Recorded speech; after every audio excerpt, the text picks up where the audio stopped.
ನಮಸ್ಕಾರ. ಓಶೋ ಅವರ ಜೀವಮಾನದಲ್ಲಿ ಸುಮಾರು 2 ಲಕ್ಷಕ್ಕಿಂತ ಹೆಚ್ಚು ಪುಸ್ತಕಗಳನ್ನು ಓದಿದರು ಅಂತ ಅವರ ಶಿಷ್ಯರು ಹೇಳ್ತಾರೆ. ಓಶೋ 2 ಲಕ್ಷಕ್ಕಿಂತ ಹೆಚ್ಚಿನ ಪುಸ್ತಕಗಳನ್ನ ಓದಿದರು ಅಂತ ಹೇಗೆ ಹೇಳ್ಬೋದು ಅಂದರೆ, ಅವರು 2 ಲಕ್ಷ ಪುಸ್ತಕಗಳನ್ನು, ಆ ಪುಸ್ತಕಗಳ ಹೆಸರು, ಅದು ಕಾದಂಬರಿಯ ಗ್ರಂಥವ, ಧರ್ಮಗ್ರಂಥವ ಅಥವಾ ಫಿಲಾಸಫಿಯ ಇನ್ನೊಂದ, ಜೊತೆಗೆ ಆ ಪುಸ್ತಕದ ಕರ್ತೃ ಯಾರು, ಅದು ಯಾವ ಭಾಷೆದು ಅಂತ ಎಲ್ಲವನ್ನೂ ಸಹ ಓಶೋ ಹೇಳ್ತಾಯಿದ್ರು. ಜೊತೆಗೆ ಓಶೋ ತಮ್ಮ 168 ಪುಸ್ತಕಗಳನ್ನು ಎಷ್ಟರ ಮಟ್ಟಿಗೆ ಅವರು ಅರಗಿಸಿಕೊಂಡಿದ್ದರು ಅಂದರೆ, 168 ಪುಸ್ತಕಗಳ ಬಗ್ಗೆ ಸುಲಲಿತವಾಗಿ ಮಾತನಾಡ್ತಾಯಿದ್ರು. ಅವರು ಹಲ್ಲು ನೋವಿಗೆ ಟ್ರೀಟ್ಮೆಂಟ್ ತಗೊಳ್ಳೋಕ್ಕೆ ಅಂತ ಹಾಸ್ಪಿಟ್ಲಿಗೆ ಹೋದಾಗ ಅವರ ಶಿಷ್ಯನೂ ಜೊತೆಗೆ ಅಲ್ಲಿನ ಡಾಕ್ಟರ್ ಆಗಿರ್ತಕ್ಕಂಥ ವಿಮಲಕೀರ್ತಿ ಅಂತಕ್ಕಂಥ ವ್ಯಕ್ತಿ, ಡಾಕ್ಟರ್ ವಿಮಲಕೀರ್ತಿಯವರು ಅವ್ರು ಹೇಳ್ತಕ್ಕಂಥ ಪುಸ್ತಕಗಳನ್ನು ಎಲ್ಲವನ್ನು ಸಹ ಒಂದು ಕಡೆ ಬರೆದಿಟ್ಕೋತಾರೆ. ಅವರು ಪುಸ್ತಕಗಳ ಬಗ್ಗೆ ಮಾತನಾಡುವಾಗ ಅವರು ಆ ಪುಸ್ತಕಗಳ ಹೆಸರುಗಳನ್ನು ಮತ್ತು ಅದರ ಸಾರಾಂಶವನ್ನು ಓಶೋ ಹೇಳ್ದಾಗೆ ರೆಕಾರ್ಡಿಂಗ್ ಮಾಡ್ಕೋತಾರೆ.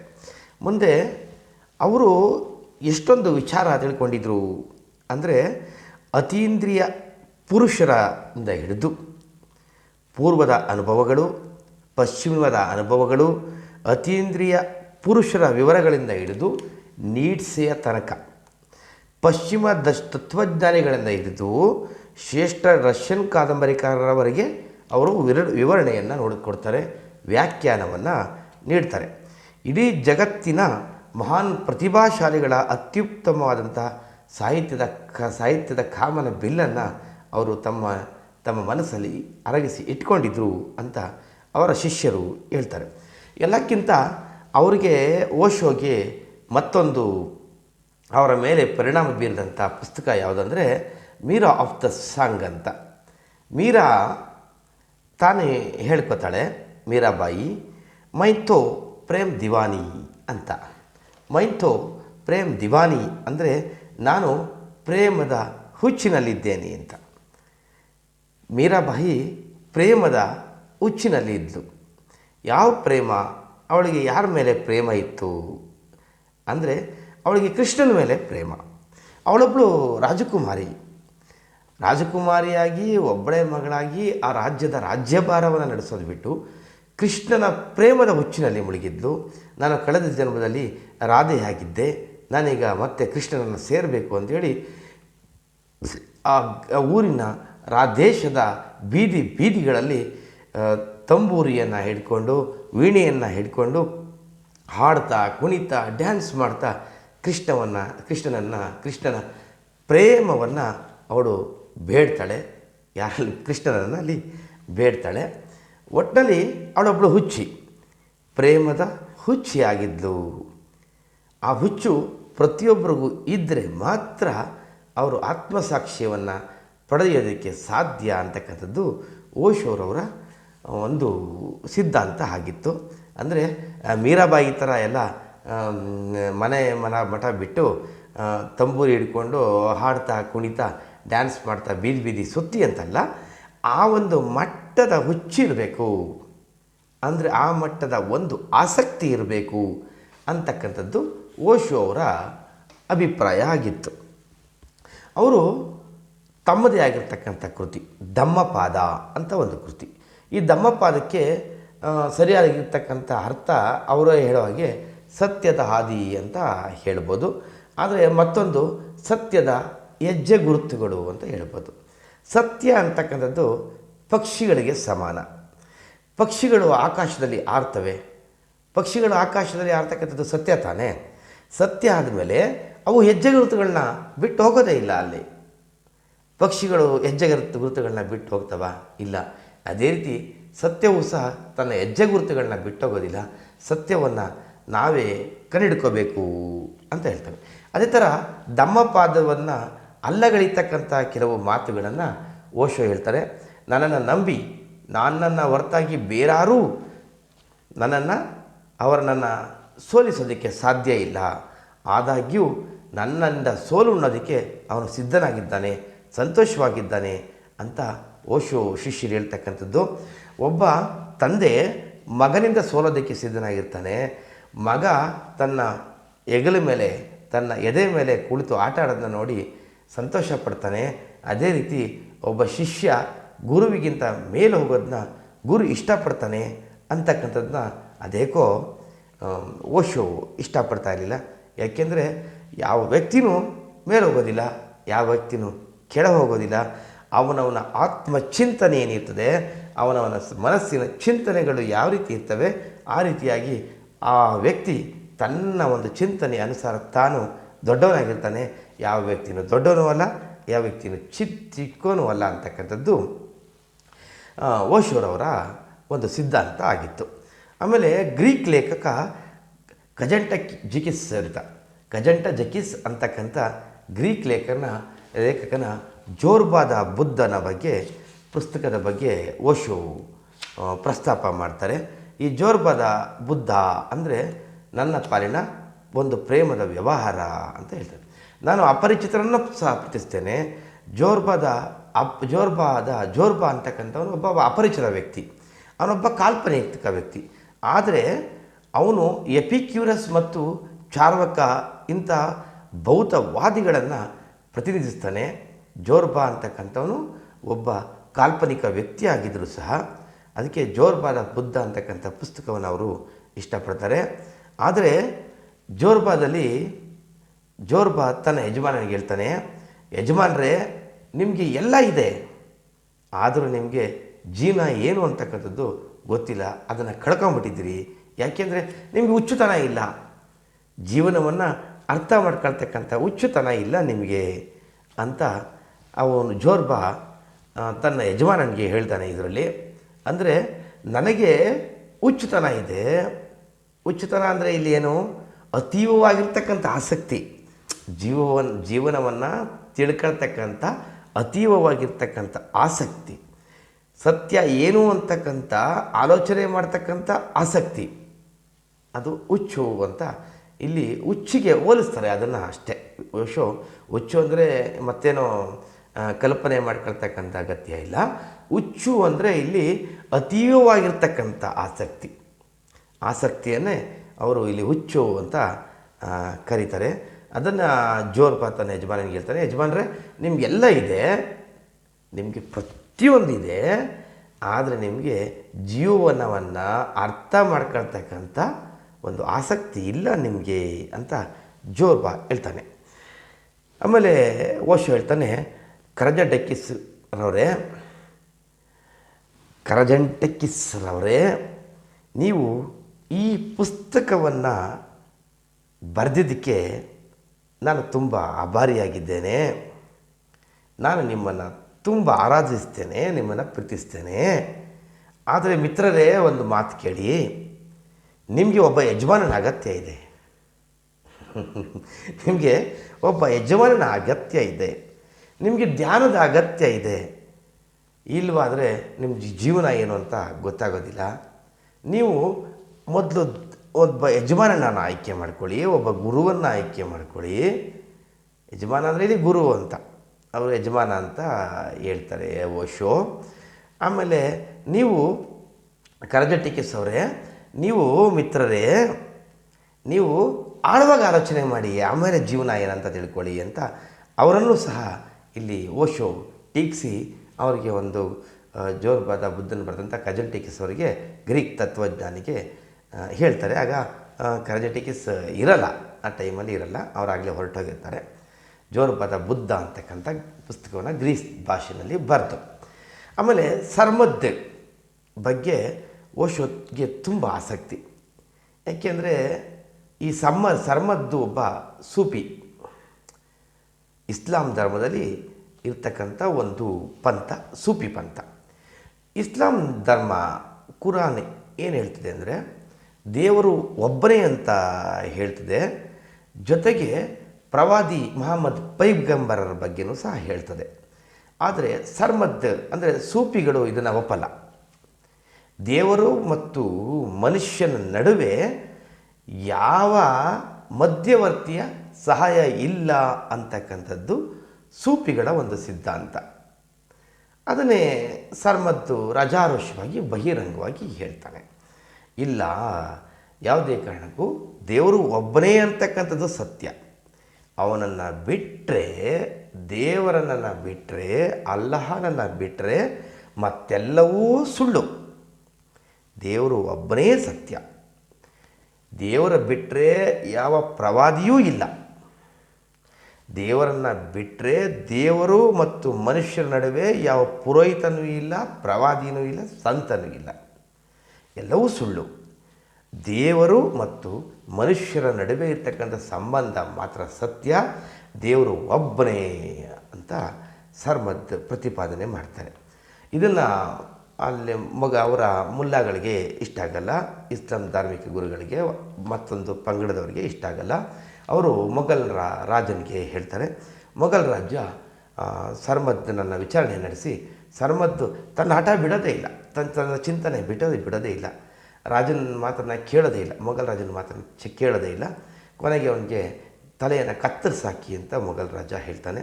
ಸರ್ಮದ್ದನನ್ನು ಇವತ್ತಿನ ಜಾಮಿಯಾ ದೆಹಲಿಯಲ್ಲಿರ್ತಕ್ಕಂಥ ಜಾಮಿಯಾ ಮಸೀದಿಯ ಮೇಲೆ ಸರ್ಮದ್ದನ ತಲೆಯನ್ನು ಕತ್ತರಿಸ್ತಾರೆ. ಕತ್ತರಿಸುವಾಗಲೂ ಹೇಳ್ತಾರೆ, ನಾನೀಗ ಸಾಯ್ತಾ ಇದ್ದೀನಿ. ಆಗಲೂ ಸರ್ಮದ್ ಹೇಳ್ತಾನೆ, ನಾನೀಗ ಸಾಯ್ತಾ ಇದ್ದೀನಿ, ಆದರೂ ಹೇಳ್ತಾ ಇದ್ದೀನಿ, ದೇವರು ಒಬ್ಬನೇ, ಮತ್ತೆಲ್ಲವೂ ಸುಳ್ಳು. ದೇವರು ಮತ್ತು ಮನುಷ್ಯರ ನಡುವೆ ಯಾವ ಪುರೋಹಿತನ, ಧರ್ಮಗುರುವಿನ, ಪ್ರವಾದಿಯ ಅವಶ್ಯಕತೆ ಇಲ್ಲ. ದೇವರು ಮತ್ತು ಮನುಷ್ಯರ ನಡುವೆ ನೇರ ಸಂಬಂಧ ಮಾತ್ರ ಸತ್ಯ. ದೇವರು ಒಬ್ಬನೇ, ದೇವರು ಒಬ್ಬನೇ, ದೇವರ ಒಬ್ಬನೇ ಸತ್ಯ ಅಂತ ಅವನು ಆಗಲೂ ಹೇಳ್ತಾನೆ. ಅವನ ತಲೆಯನ್ನು ಕತ್ತರಿಸಾಕ್ತಾರೆ. ಅವನ ತಲೆ ಮೇಲೆ ಜಾಮಿಯಾ ಮಸೀದಿಯ ಮೆಟ್ಟಿಲಿನ ಮೇಲುಗಡೆಯ ಮೆಟ್ಟಿಲಿಂದ ಕೆಳಗಡೆ ಒಳಗೆ ಉರುಳಿಕೊಂಡು ಬರ್ತದೆ. ಉರುಳಿಕೊಂಡು ಬರ್ತಕ್ಕಂಥ ಸಂದರ್ಭದಲ್ಲೂ ಸರ್ಮದನ ತಲೆ ಹೇಳ್ತಾ ಇರ್ತದೆ, ದೇವರು ಒಬ್ಬನೇ, ದೇವರು ಒಬ್ಬನೇ ಅಂತ ಅದು ಆ ತಲೆ ಕೂಗ್ತಾ ಇರ್ತದೆ.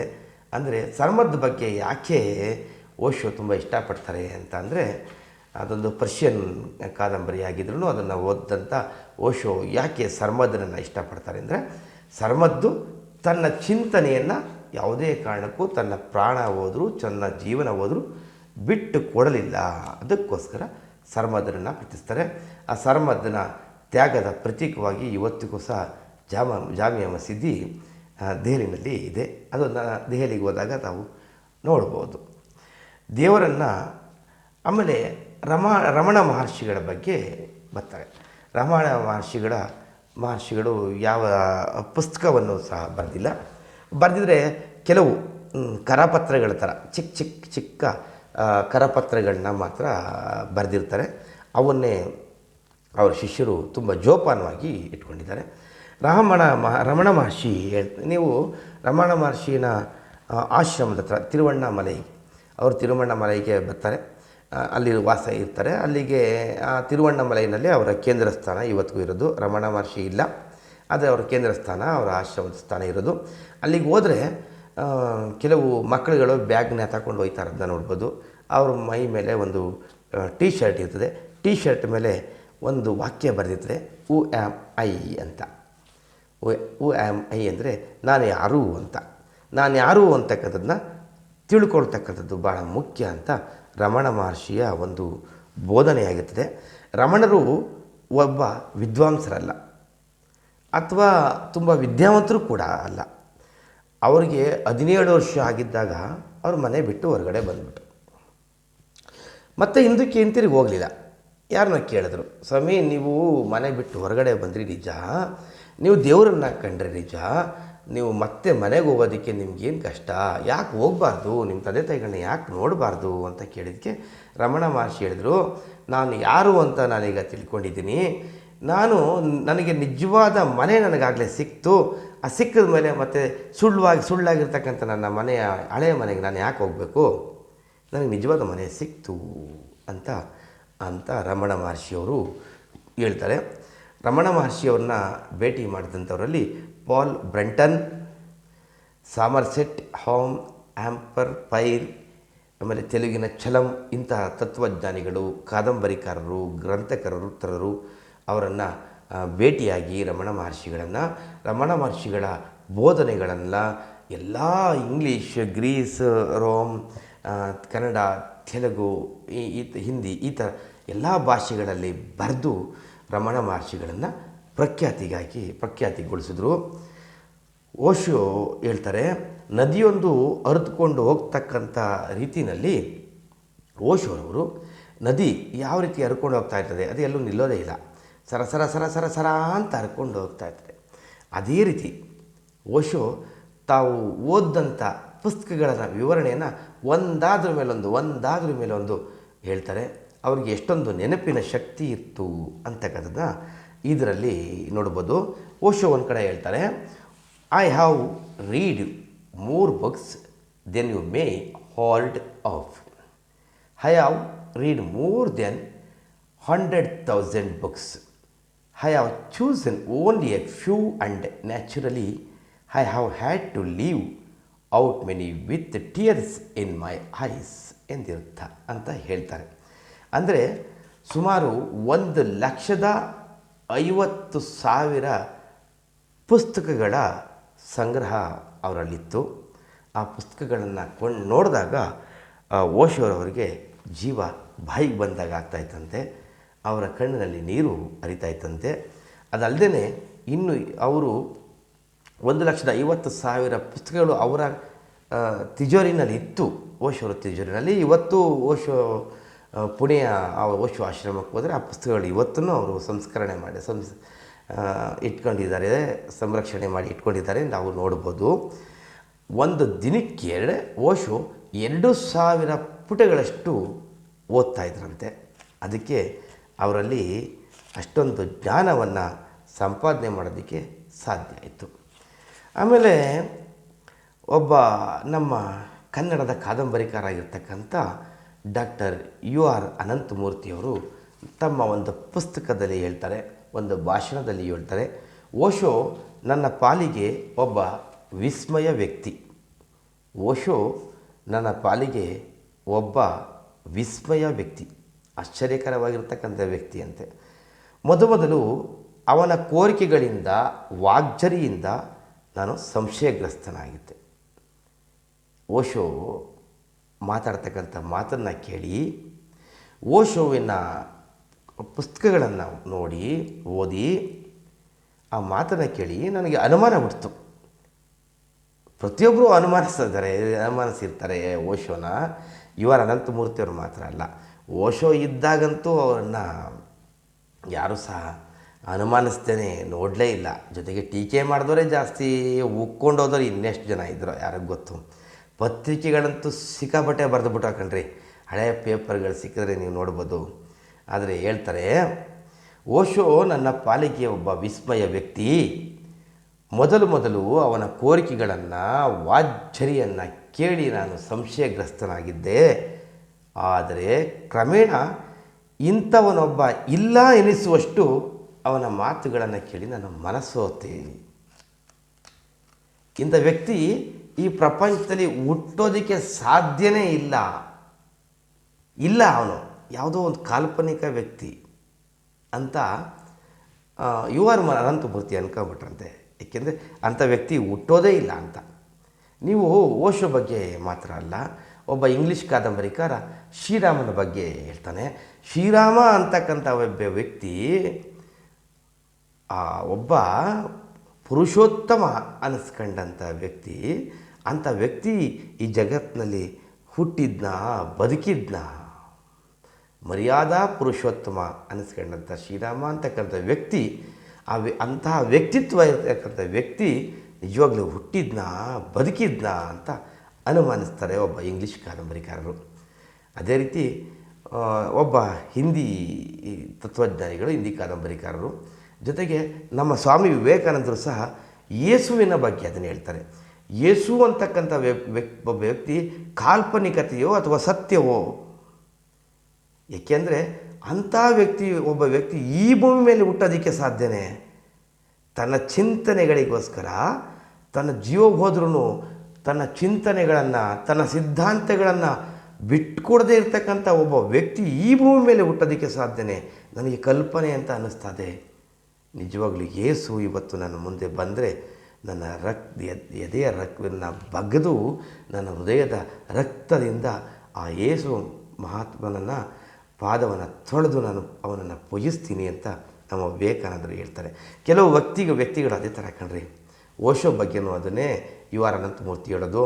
ಕೆಲವರು ತಮ್ಗೆ ಎಷ್ಟೇ ಕಷ್ಟ ಆಗಲಿ, ತಮ್ಗೆ ಎಷ್ಟೇ ಅವಮಾನ ಆಗಲಿ, ತಮಗೇನೇ ಆದರೂ ತಮ್ಮ ಒಂದು ವ್ಯಕ್ತಿತ್ವವನ್ನು, ತಮ್ಮ ಚಿಂತನೆಗಳನ್ನು, ತಮ್ಮ ವೈಚಾರಿಕ ಚಿಂತನೆಗಳನ್ನು, ಸಿದ್ಧಾಂತಗಳನ್ನು ಬಿಟ್ಕೊಡೋದೇ ಇಲ್ಲ.